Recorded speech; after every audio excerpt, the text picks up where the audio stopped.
know there are peace-building tools that work, that help people address violence or injustice in their own context and more widely.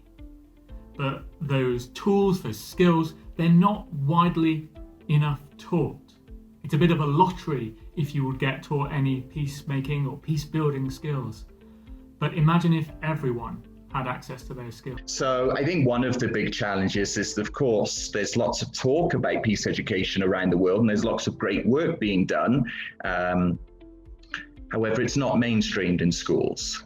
You know, it's not taught across the board in universities. And if it is, you know, in universities, there's, I see different numbers, but let's say 400 graduate schools, you know, teaching broadly peace and justice or peace and conflict studies courses. You have to pay for them, right? So well, part of the understanding of peace education is that peace itself is a right. You know, so education is a right, but peace itself is a right as well. So I think in order to let's say reach or trying to work towards the transformative potential of peace education, we have to find more space within the educational curriculum in formal schools to try and realize that potential. What is needed is just to let people know what to do and how to do it. The involvement of youth in peace activities is very crucial because they are energetic, they understand, and they approach very quickly. I hope that what we have learned from COVID-19 is that cooperation is better than competition or division when it comes to achieving positive health and education outcomes. COVID-19 unfortunately has and will continue to be characterised by the worst examples of selfishness, division and competition, but alongside that, the best examples of human collaboration and cooperation, and that's where our focus should be. I hope that the agency and voice of young people, particularly around environmental sustainability, can be heard, along with improvements in gender equality and respect for women, and these are taken more seriously by schools. We need to make sure that in the future, peace education decolonizes knowledge. Peace education has to deconstruct, contextualize and historicize some ideas and practices that we often take for granted because of the dominance of Western-based education and knowledge. It must also leave room for local knowledge and practices. Finally, peace education has to contribute to the struggle for racial justice by shedding light on overt and covert forms of racism and intersections between various types of injustices. I think of peace education as being global in scope, yet very culturally specific.